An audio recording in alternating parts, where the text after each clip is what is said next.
দুর্যোগের মেঘ কেটেছে, এখন ঝকঝকে আকাশ। দার্জিলিংয়ে ভোরের জানলা খুললেই কাঞ্চনজঙ্ঘার দর্শন। আলিপুরদুয়ারেও জলদাপাড়া বক্সায় জমিয়ে জঙ্গল সাফারি।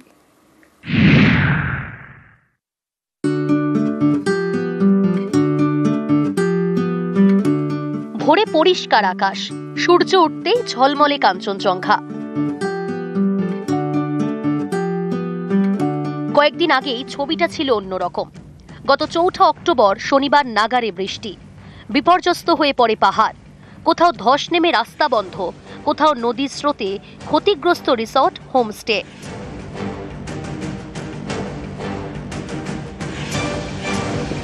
দুর্যোগ কেটেছে, কিন্তু অনেক জায়গায় রাস্তা খারাপ। অনেকেরই যাওয়ার প্ল্যান ছিল মিরিকে, কারো বা সিকিমে। একদিকে শিলিগুড়ি ও মিরিকের রাস্তা বন্ধ, অন্যদিকে 10 নম্বর জাতীয় সড়কও কিন্তু বন্ধ।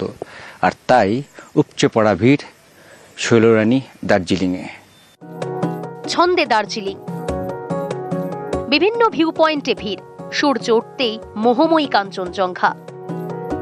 মিরিক যাওয়ার ওই জন্যই প্ল্যান নেই যে এরকম ধস নেমেছে, আমরা মিরিকটা অ্যাভয়েডই করব।